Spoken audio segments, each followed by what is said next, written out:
এক গ্রামের এক বৃদ্ধ কৃষকের ঘরে ছিল একটি পুরনো লণ্ঠন। বহু বছর ধরে রাতের আধারে সেই লণ্ঠনই তার পথ দেখিয়েছে। কৃষক ভালোবেসে লণ্ঠনটাকে যত্নে রাখত। এক রাতে হঠাৎ লণ্ঠন থেকে অদ্ভুত আলো বেরোতে লাগলো। গ্রামবাসীরা অবাক হয়ে বলল, এই লণ্ঠনে নিশ্চয়ই কোনো রহস্য আছে।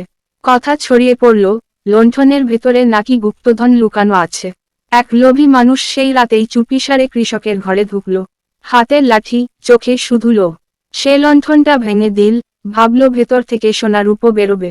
কিন্তু মুহূর্তে ঘর অন্ধকার হয়ে গেল, ভেতরে থেকে এক ভয়ঙ্কর শব্দ ভেসে এল। গ্রামের মানুষ দৌড়ে এলো, কিন্তু দেখল লোভী লোকটা অজ্ঞান হয়ে পড়ে আছে, আর লণ্ঠনটা নিখোঁজ।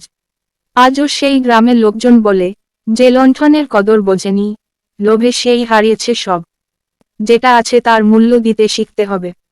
লোভের পেছনে ছুটলে হারিয়ে যায় আলো, আসে অন্ধকার। ভিডিওটি যদি আপনাদের ভালো লেগে থাকে তাহলে একটা লাইক, শেয়ার আর একটা কমেন্ট করে উৎসাহিত করুন প্লিজ।